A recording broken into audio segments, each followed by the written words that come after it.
Welcome, everyone. Good morning. Thank you all for coming. We have an exciting Raising the Bar #1 today. It's very important that you sign in the chat to get credit before we get going and sign out after our presentation so you get credit for today's class. If you attend all 4 Raising the Bars or 3 Raising the Bars and Community Day, you will be eligible to receive 20% discount on your 2024 GSAR dues. The Zoom setup today will not allow you to unmute. Please put any questions in the chat. We will try to get to as many as possible.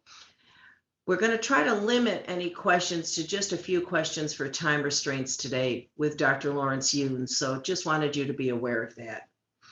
I would like to thank this morning's sponsor for our first Raising the Bar, Vaughn Lang with Lang Law Office. I'd love to have Vaughn just say a few words. Thank you. Well, good morning on this Raising the Bar #1 meeting. I see Mr. Yoon is already, with us. So ni hao, good morning. And so just to say that we are about to embark in a brand new environment, for this Syracuse area. We can all feel it with this Micron coming in, everything that's going to happen as a result thereof. I had the opportunity to sit with our county exec the other day, and he is as excited as anyone.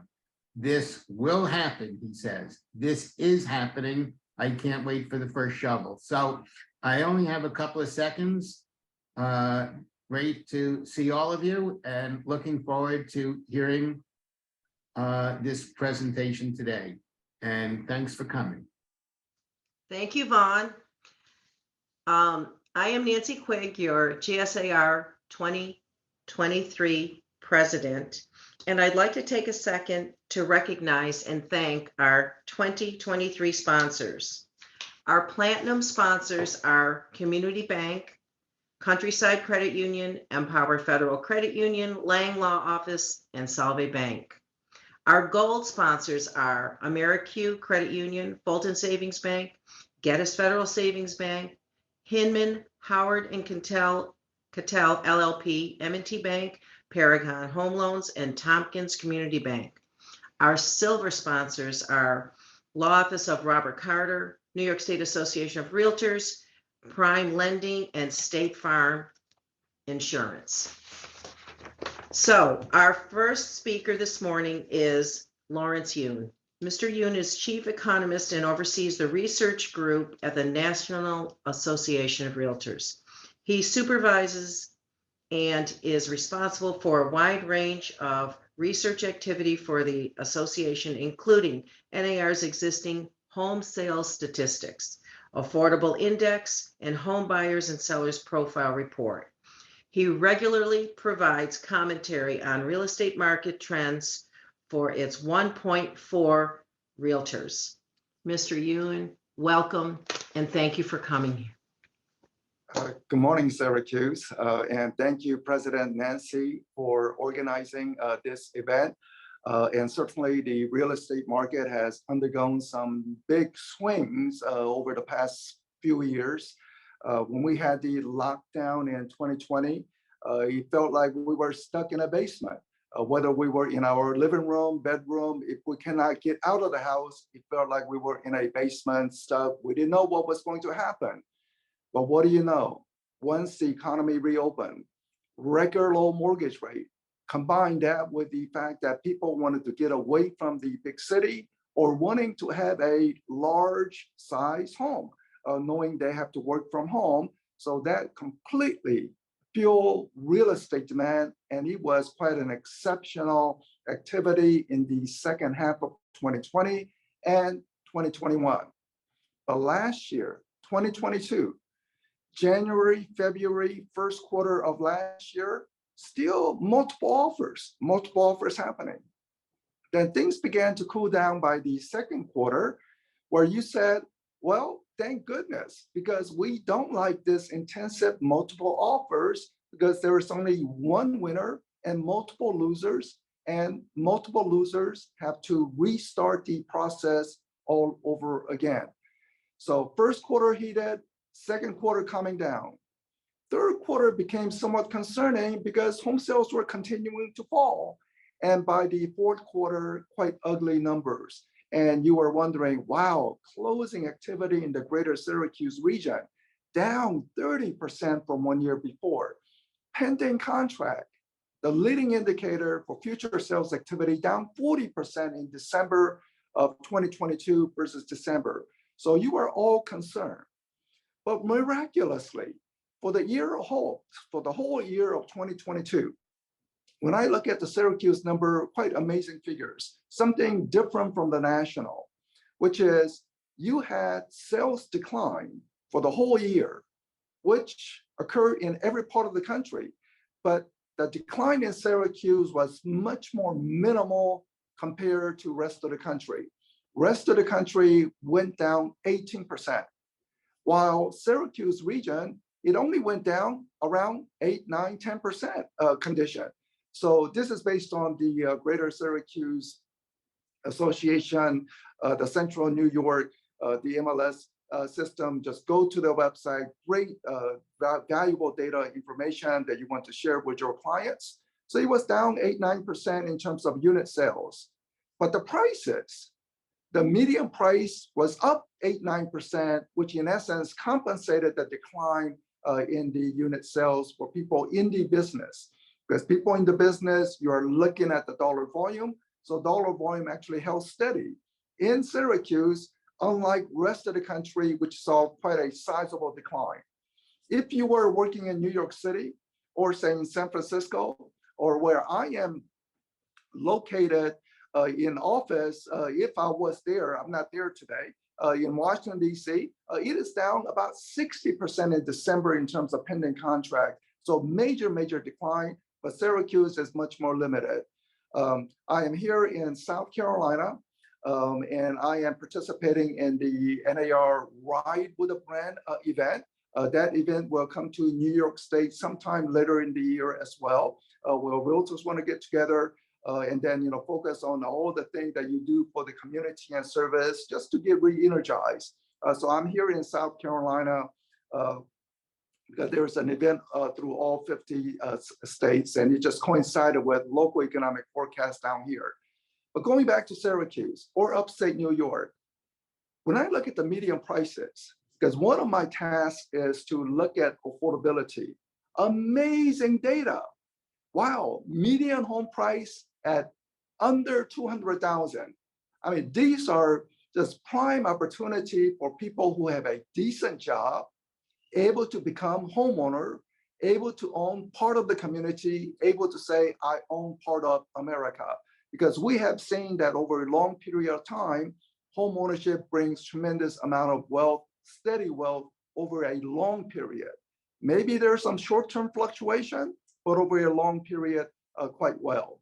By the way, I arrived here to South Carolina last night at 2 a.m. And in the process of doing this, and I have to go to another event a little later, all through mix-up, I did not bring a laptop. So I am doing this by iPhone. Therefore, I cannot share the slide with you, but right after this event, when I have access to my laptop, I'm gonna send it over to Leona and President Nancy, who will distribute to all the participants so you can follow exactly. And it's very easy to follow self-explanatory slides. So Syracuse or even Buffalo, Rochester, all holding on reasonably well. And the key factor is due to the affordability. I was in Ohio, was it last week or 2 weeks ago? In Columbus, Ohio. They are super excited. What's going on in Columbus? First, they have had a healthy real estate market. There's a large development, housing development going on because Intel announced they are going to expand huge factory out in Columbus, and consequently, they're preparing for all these new workers, high-paying workers, so they're building homes right now, getting ready for sale. So that's one of the things I think Syracuse would need to really work on, knowing that Micron is coming in with number of high-paying jobs. How do you prepare to have adequate supply to meet this demand? Many years ago, maybe a decade ago or even longer than that, I was out in Boise, Idaho. Home prices in Boise, very, very affordable, under 200,000. I said, what do you do here? What kind of jobs? So they mentioned a couple of jobs here and there, but they said our major employer is Micron. And because of the entry of Micron into Boise, steadily other technology companies began to come there, knowing that they're high-skilled workers. So if you're a software engineer, a computer scientist who may have worked in Seattle or San Francisco, now they go work in Micron. Well, they begin to tell their friends about the quality of life, affordability. And do you know that in today, Boise, Idaho, the typical median home price is over $500,000. So it started from the same point of 200,000, which Syracuse currently have, then it eventually became over $500,000 today in terms of prices. Now, it's not all due to Micron expansion. I mean, it's all due to a lot of other factors, like some people in the West Coast, homes in San Francisco is super expensive, so they are trying to go to other place that is affordable. But just to illustrate what happened when Micron came to Boise and transformed their market, and now Syracuse looking up to it, while Columbus, Ohio, they are already building many, many new homes right now to assure there is adequate supply to meet the potential housing need from this expansion of factory of Intel. Now, going back to the housing market. So home sales have completely come down throughout last year, but prices remain elevated. In fact, you are concerned about your business, but your clients are super happy. They are thanking you. They're saying, oh, I bought my home at 3% mortgage rate. Oh, what a great my realtor is. And the number of distressed property sales, number of mortgage delinquency are at historic low levels. So homeowners are all doing fine. They don't have concerns. It's the people in the business, whether realtors, home builders, mortgage lenders, this is where the concerns lie. But let me address one question that may be hindering some buyers from purchasing, which is so much headline about housing market tumbling down. Well, we know that sales did tumble down, but when they put that headline of housing market crashing or tumbling, people think this is about home prices. And it's not. Home prices are still holding on in record high conditions.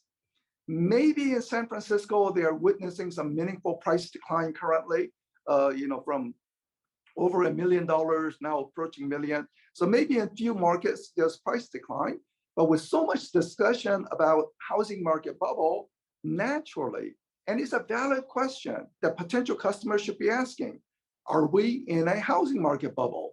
Because if we are, then customers will certainly be hesitant to enter. They don't want to buy a falling asset. They don't want to try to catch a falling knife.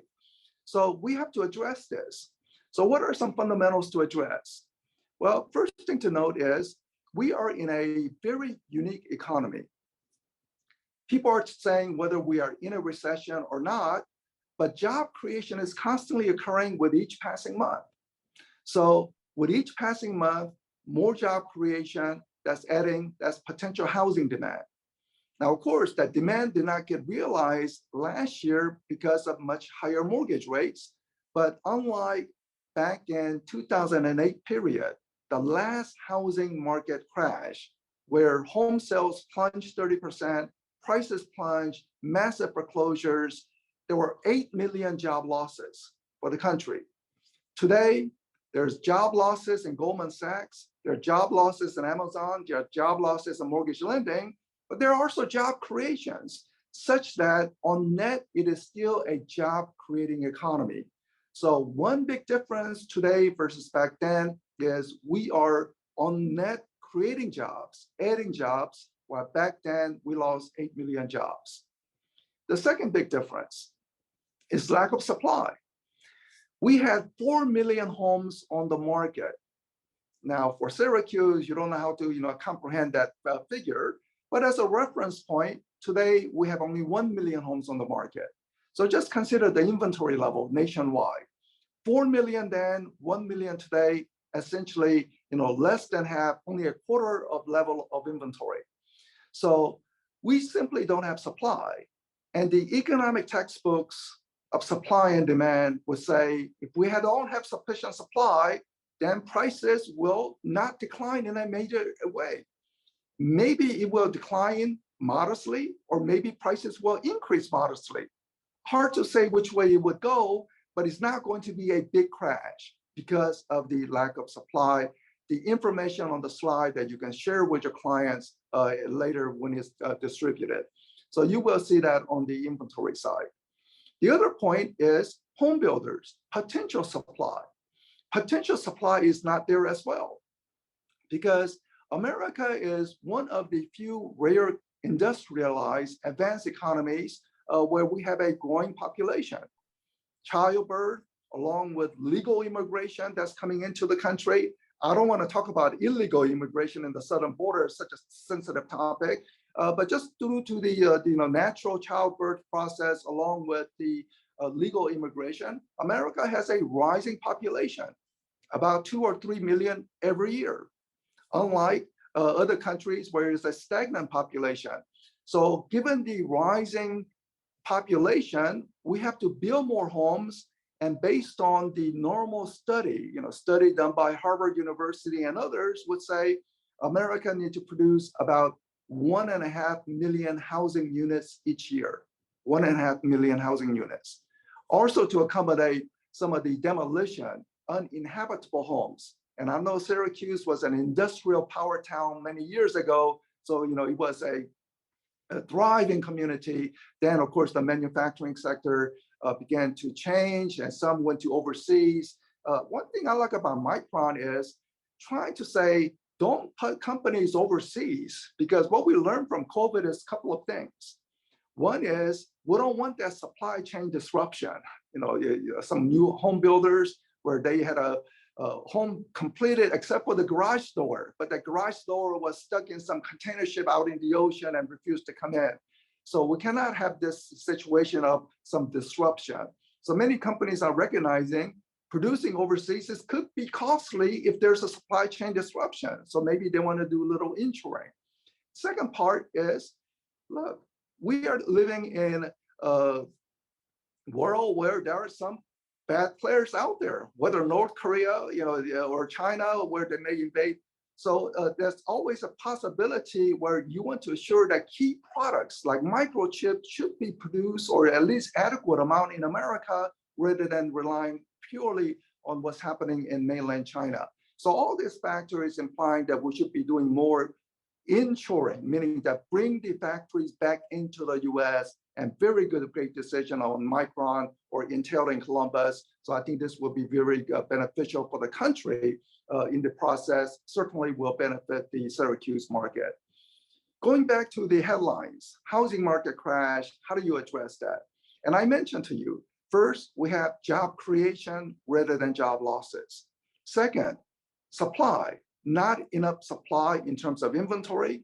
In fact, you would probably say more inventory, I can do more deals today if there was more inventory. So we need more supply. Potential supply, home building activity. Well, home building activity has been greatly under normal prior to COVID for almost 10 years. Not a single year for 10 straight years prior to COVID, we had builders greatly underproducing. That is why realtors who remember the pre-COVID days, you were saying, where's inventory? There was a housing shortage pre-COVID.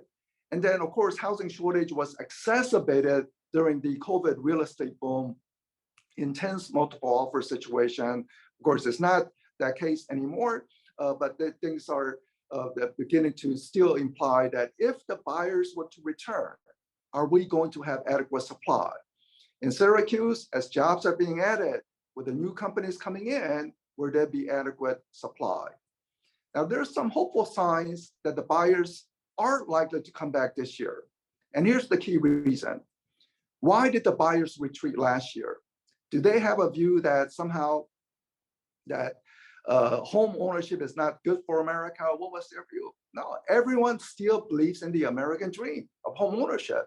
It's just that mortgage rate shot up at the fastest pace ever, or I should say fastest pace since the early 1980s. So over 40-year time span condition, fastest rate increase. 3% mortgage rate in January, and then 7% mortgage rate by November. So that really choked off the market, 7% mortgage rate. But what's the mortgage rate today? Well, it's been falling for several consecutive weeks, and mortgage rate today is around 6.2%. Of course, it's not the 3 or 4% range. And in fact, if you're waiting for 3% mortgage rate or 4% mortgage rate, it will not happen, and certainly not for the remainder of my lifetime. Those were bonus interest rate. Congratulations, for people who got it or refinance into it, but don't expect that would be the normal. It's not. It was abnormal conditions. So new normal, maybe 6% mortgage rate, and we are essentially there. But I'm actually hopeful that by late spring, early summer, mortgage rate could even be 5.5%. And here's why I believe that could happen. First, the Federal Reserve is meeting today. And anytime Federal Reserve is meeting, they were probably going to raise their interest rate, and you say, oh, I'm getting nervous now. But don't worry about this, because the mortgage market has already priced in what the Fed will be doing. So if the Fed comes out, the Federal Reserve comes out to say, we think that inflation, consumer price inflation, you go to grocery store, things are expensive. You go to gas station, things are expensive. So if the consumer price inflation begins to calm down, and lately it has at least stopped rising so fast. It is still rising, but not as fast as before. So once this is information for the Federal Reserve, they will say, we don't have to do big rate increases anymore. We will do small rate increase today or tomorrow, and then wait a few months, and maybe we do another round of small rate increase.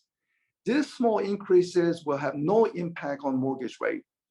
But what will have impact on mortgage rate is falling inflation, or much calmer inflation numbers. And we are beginning to sense that, and I think this trend will continue. And there's one other factor. One other thing, President Nancy and all the local association presidents, state association president, people participate at national association committee meetings, is that we advocate in Washington to say that, look, you are an elected official. You are not the kings. You are not the dictators. You have to follow the democratic process. And through participation in democracy, we want to assure that middle-income families have the decent ability to buy a middle-priced home in America. So how do we accomplish this? It's a very simple concept.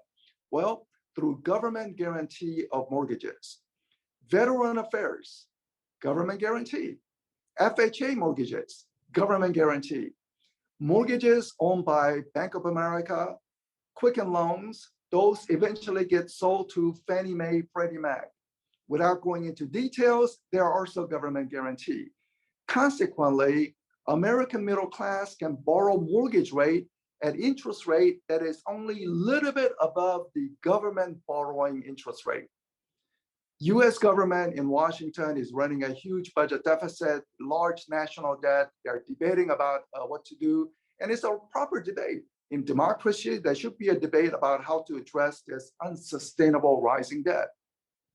So government is borrowing money. When they borrow money, they pay interest. And 10-year treasury yield today is around 3.5%. That's the interest US government pays to borrow money. What is the mortgage rate? Well, today is around 6.2%. So it's a little larger than the government borrowing rate. But historically, if the government borrowing rate is 3.5%, consumers should be able to borrow to buy a home. People who are staying within budget, necessary income, stable jobs, at mortgage rate that is only about 200 basis points above that. So I'm using technical terms, jargon. What it means is that government borrows at 3.5, consumers should be able to borrow at 5.5%. So it's possible that by late spring, early summer, mortgage rate condition may go back to the normal spread between the government borrowing rate and the mortgage rate, which if that's the case, mortgage rate will be 5.5%. It's not in Canada. It's not in Britain. It's not in Australia, Japan, many other countries. It's not like that. But America, through democratic process, our participation, part of the riding with a brand, which I am here in South Carolina, later you will come to New York, is to say, realtors, we participate in democracy. We will let the politicians know what is good for the community, all this discussion. And American democratic process is government guarantee on mortgages. So it's only a little bit above the government borrowing rate. Again, Canada, their interest rate changes, the short-term interest rate, and that's why Canada go into a larger swing condition. So I am very hopeful that mortgage rate will decline further from what it is today, and that will open up the gate somewhat. Not a large opening of the gate, but some opening of the gate. Buyers will steadily enter the market. Key question is, are we going to have inventory? That is why we need to consider building more homes, condominiums maybe, or maybe we need to build more single-family home. Right before this opening up of this Zoom meeting, I had a short discussion with President Nancy, and President Nancy has a great idea. Maybe we need to build more home, but first let's build some condominiums so the construction workers who need to build a home, we can house them. But once the homes are built, then it could be for micron workers. All that process needs to be considered, but it needs to move quickly rather than dragging down by government bureaucracy or other paperwork process that needs to be done. So I am very hopeful that the buyers will steadily return to the marketplace because mortgage rate, which peaked at 7% late last year, is already down close to 6%, and it may even go to 5.5%. So buyers will steadily return. Not a massive way, but some degree of return. Home prices, no concern whatsoever in Syracuse because it's so affordable, one of the most affordable regions of the country, with the potential of price gains in the future. So that's very condition. So given this condition, I would say the greater Syracuse, and what a great news on Micron coming into the region. And I have all the slide deck with you to share later today, or maybe they will distribute tomorrow. But thank you for inviting me to share some of my thoughts with you all. But great prospect in the greater Syracuse region. Mr. Yoon, thank you so much for this impactful information. Do you have a minute or two for a few questions? Yes. Okay. Danielle? Yes, of course. The first question is, what made the low mortgage rates an abnormal condition such that you can guarantee they will not return? So, nothing is guaranteed for sure, but when we went to COVID lockdown, just consider, if we remember, what the heck's gonna happen? I mean, we were concerned about, the health issues, how deadly is the virus, vaccine availability, all that part, we are so concerned.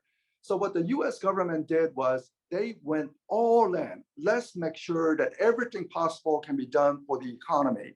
And one thing was they drastically cut what Federal Reserve controls, something called Fed funds rate, to zero interest rate, 0% interest rate.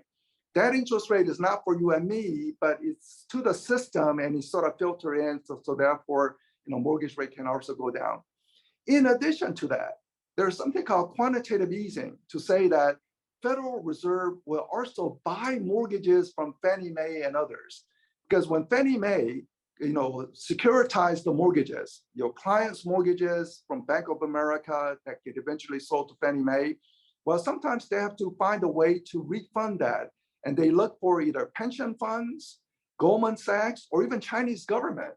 But what the Federal Reserve has, in essence, said is, just give it to us, and we will, you don't have to worry about large interest rates. So all this process really brought it in. So the reason why I don't think we will return to 3% or 4% is, well, I don't think we are going to face another economic uncertainty of that magnitude, where the US government went all in to help trying to revive the economy. Thank you. The second question, I think I have just a couple more, is how low do you think mortgage rates will fall? So that question, and then just one more question just for my time limitation after this. So mortgage rate, I project that it will go to 5.5% in the second half of this year. And of course, I could be wrong. It may even go even better than that, maybe 5.2%, or you may stick around at 6% range. But the consumer mindset should be this, and the sensitivity on the mortgage rate is really on the high cost areas. New York City, Washington, D.C., California markets. This is where you see buyers quickly retreat or re-enter the market.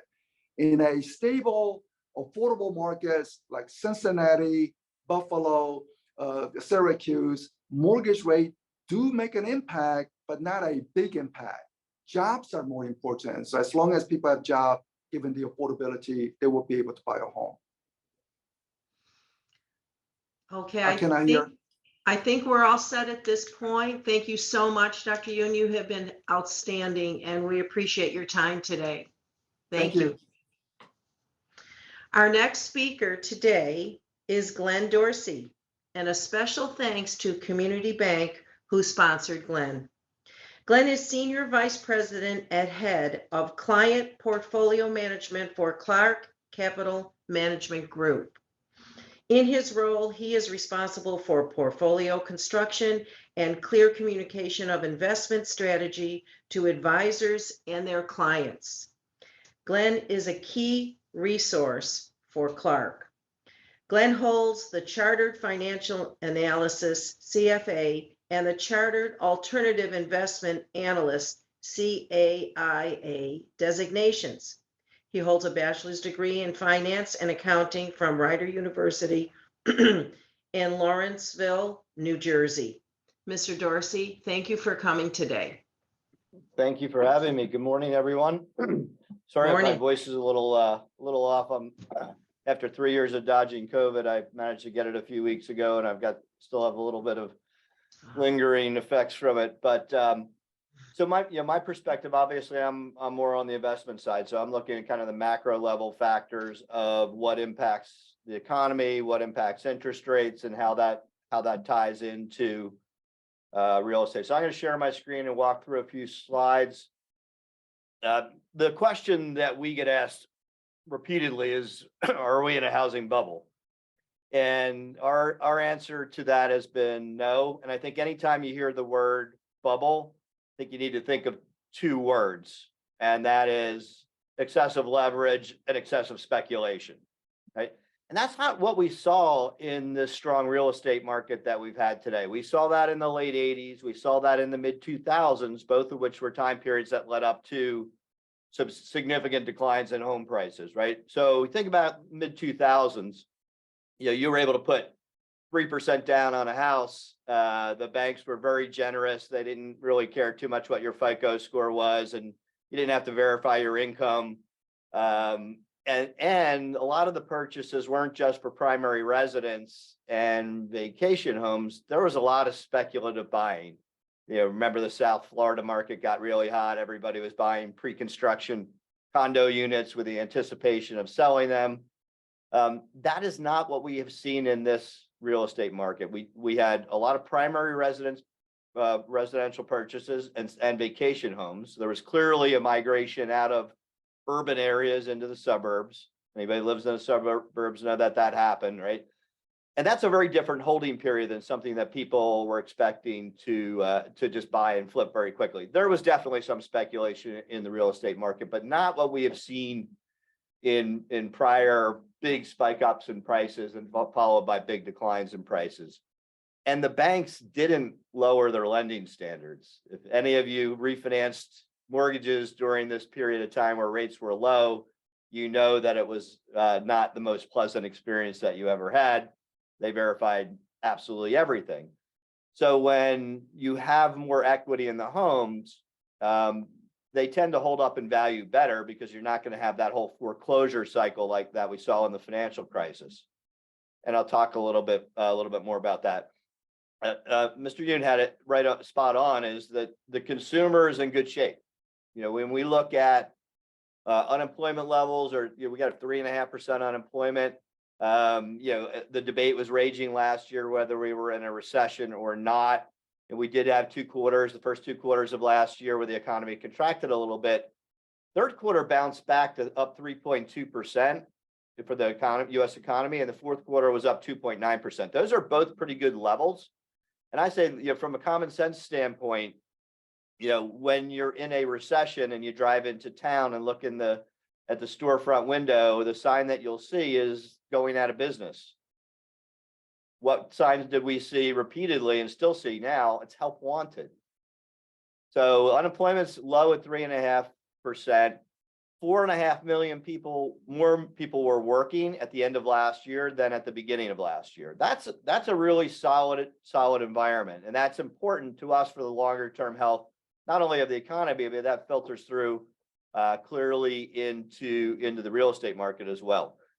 No doubt, we've seen mortgage rates spike up, but from a historical perspective, if you think back to the mid 2000s when housing was really quite strong, also 6% mortgage was the norm. I bought my first house in 1987, and I felt like a champion when I locked in a 10% 30-year fixed mortgage because that was the best we had seen in a long time.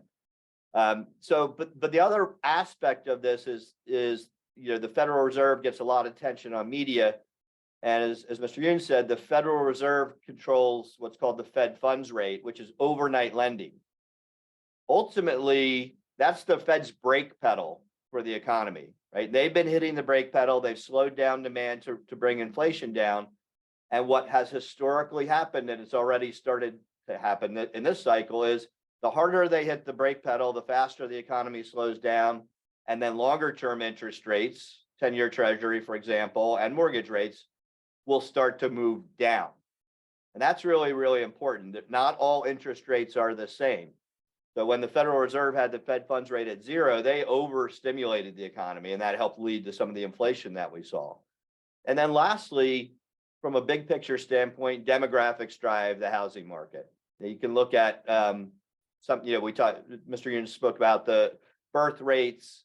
That's great, having more people in a house, but household formation, which is when those kids actually move out and get their own place, is what really kind of is the demand side of the equation for new potential home buyers. And by those measures, things look pretty good. So let me walk through a couple of things. One, let's address the bubble. This is a look at house prices or house purchases that were done in cash. Now, this level is high by historical standards. It tells you have well-qualified buyers, right? People aren't putting 3% down. And that number could have been a lot higher, except, we've managed money for high net worth individuals. In many cases, we told them, don't pay cash when you could borrow it at a 3% or south mortgage. Why would you take the money out of your investment portfolio to do that? That's important because when you don't have much equity in a home and it goes down in value, your incentive to pay goes down. Now, I remember back in the late 80s and early 90s when the housing market came down pretty significantly, and I don't know if it's a joke, but people were saying people were mailing in their keys rather than a mortgage check, right? And there was a significant risk that Citibank was going out of business at that point in time. That's not what we have today. Again, most people put 20% down on their home purchases. So they have a lot of equity that they want to protect. When you look at debt service as a mortgage debt service as a percentage of income, it's really low, right? So we don't have massively over leveraged consumers buying homes. We have buyers that are in pretty good financial condition.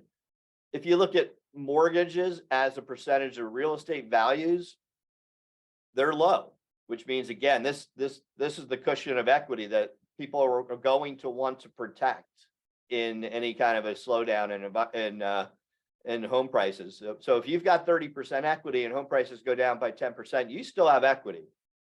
If you only put 5% down and it goes down by 10%, you're underwater. And that's a very different picture. So here's a look at what homeowners' equity looks like. There's a lot to protect there. And again, this is why we don't think we're going to have this massive foreclosure market that we saw during the financial crisis. This is kind of interesting too. A lot of this information comes from the St. Louis Federal Reserve Board's website. They have a ton of information. But this shows the share of home mortgages held by the lowest 50% of people by wealth, right? So this is really low, meaning that most of the money is held by the top 50% of wealth in the country. That's important because again, they're going to have the means to make the mortgage payments. So unemployment, as I mentioned, 3.5%. Right, this is great. The U.S. consumer is 70% of the U.S. economy. People that are working, people that are getting pay increases, tend to spend money. That's why we didn't fall into a recession last year, and that's why the economy bounced back, because people, the biggest problem that businesses have is not sales, it's not profits, it's finding qualified workers. And again, that is not typically what you see in an economic slowdown period. The joke on Wall Street used to be, well, what's the difference between a recession and a depression? Well, a recession is when your neighbor doesn't have a job, and a depression is when you don't have a job. Right now, everybody's got a job, right? There are over 10 million jobs available, and that's a really strong market. Now, we clearly saw, this is a 30-year mortgage rate, fixed rate. We clearly saw that spike up. It's also started to come down as well, but still relatively low. Like I said, think back to the mid 2000s, that 6% level is not uncommon. This was unusual, and that was unusual, right? We've kind of backed up to what have historically been more normal levels. I actually am a little more optimistic on the mortgage rate front because we're a little bit more optimistic on the interest rate front. You can see home prices. This is the S&P Case-Shiller National Home Price Index, was a parabolic straight up move. It started to come down some, and everybody was jumping up and down, saying, oh my gosh, the housing market's crashing. But when you look at the percentage change from a prior year, it's coming down, but we don't have house prices collapsing. Right, they're normalizing, but I would not put this in their collapsing category at all. Now, this is there's a lot to look at here, but this is important stuff, and Mr. Yoon hit on this as well. So the red line is the federal funds rate. That's the Federal Reserve. That's the one that we expect a 0.25% increase today. This is what they've done. After today, assuming they do a 0.25 point, they'll have raised the Fed funds rate by 4.5%. Right. The green line is the 10-year Treasury, and the blue line is a 30-year fixed mortgage. So you can see the relationship, and Mr. Yoon spoke about that.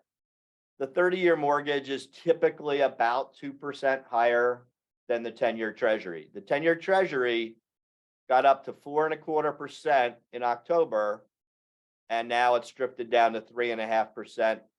So that gets you to sort of a 5.5% type of a mortgage level. Our forecast for the 10-year Treasury by the end of the year is about 3%. And if we have a recession, it'll be less than 3%, right? So that if you take that 2% spread differential between the 10-year Treasury and mortgage rates, suggests that we could see 5 and maybe even less than 5% on mortgage rates again. That is reflective. Why do we think the 10-year Treasury is coming down? Because the economy is slowing, right? All of those Fed rate increases, that hitting of the brake pedal by the Federal Reserve has impacted demand, and there's a lag effect of what they do. So we do expect the economy to slow this year. I don't know, we think there's about a 45 to 50% chance that we don't have a recession, or as the Fed, people call it a soft landing. And we think there's about a 45 to 50% chance of a mild recession, and then 0 to 10% chance of an average recession. Why do we think that? Go back to the unemployment numbers that I shared before. We're 3.5% unemployment. If the economy slows, we think that could go up to about 4.5% or so. That's still pretty low by historical standards. right? In fact, they used to say 3 to 5% unemployment was just normal. That was frictional unemployment, as they called it. To get to an average recession, you'd need to see unemployment go up to more like 6%. And since most businesses have had trouble hiring people, they're going to be more reluctant to have mass layoffs. Now, there's a lot of high-profile layoffs happening out in the tech world. That's all over the news. A lot was made. I think it was Amazon laid off 10,000 people, and everybody's going, "Oh, wow, the unemployment's going to go through the roof." At the beginning of last year, Amazon had 1.6 million employees. 10,000, if you're one of the 10,000, that's very significant, but as a percentage of their labor force, it's actually fairly small. A lot of the layoffs that you're seeing out in the tech world, these are highly paid people, right? They are getting severance packages. They're not missing mortgage payments. And quite frankly, a lot of them are getting jobs down the street. So that's why you're not really seeing the unemployment rate move up. You're not even seeing initial jobless claims, which is the number of people that file for unemployment insurance for the first time. That is still coming down right now. So that gives you an idea of, it's a very different layoff cycle than you would see if it's a broad-based across the whole manufacturing sector and people going out of work from that level. Mr. Dean also talked a bit about inventory. This is the number of months of inventory of houses for sale. We are low. There's not a lot of supply, and quite frankly, if you locked in a mortgage rate at 3 or 4%, you're probably going to be reluctant to put it on the market now, because you know that you're not going to be able to replicate that when you get your own mortgage, unless you're in a position that you can pay cash, right? So you probably see supply constrained for a little while. If you remember back to economics, the price is the intersection of supply and demand, right? When there's too much supply relative to demand, prices go down. And with supply being low, we think that puts a floor on how low real estate prices will actually come down. As I said, ultimately, it's the demographics that drive the housing market. So we can look at one of the main drivers that we always talk about is this household formation. Again, this is when let's say you have 3 kids and there's 5 of you under the roof. That's one household until one of your kids moves out and gets their own place. Now that's 2 households, right? And then the next one moves out, that's 3 households. They all need housing. That's a pretty easy to quantify demographic, although they seem to stay around longer than they used to. But we can have a good sense of what that demand looks like. By a lot of accounts, or this is some of the research that we got, we came into last year with about a 2.5 million unit shortage of housing, and we went out last year with about a 2.5 million unit shortage of housing. That again is a good thing as a buffer for how low prices would come down. So I will be happy to take any questions that we have. The long and the short of that is that we think the economy is doing okay. The way we would describe the economy is it's partly sunny, but there are some clouds out there. There's some evidence that the economy may slow. We're relatively optimistic. I'm sure if you turn on the television, all you see is pessimism. That makes sense. You always have to look at what people's motivations are. If you turned on CNBC or Bloomberg and they said, you know what, the market's down a little bit, but everything's going to be fine, don't worry about it, you'd watch 15 seconds and then you would go do something productive. So they want to trot out as many people as they can to tell you how bad everything is and scare you into watching more so that they can charge more for advertising. That's just their business model, right? In our opinion, the economy is in better shape than you probably hear in across the board. And I think housing as a result will probably hold up better than some of the doomsday people as well. I'll tell you, Mr. Dorsey, you once again have some fabulous information. I'm not sure if you're able to share your charts with us. Would you be able, so we could get it out to the members? Yeah, I'm getting that all cleared up so I can send those over to you. That would be wonderful. But it's just great to hear some positive financial news instead of all the negativity that we see, as you say, on the news. So it's really delightful that you're able to give us solid information and let us appreciate what we do have and what we can work with. Danielle, I'm not sure if there are any questions. Yes, there are two questions right now.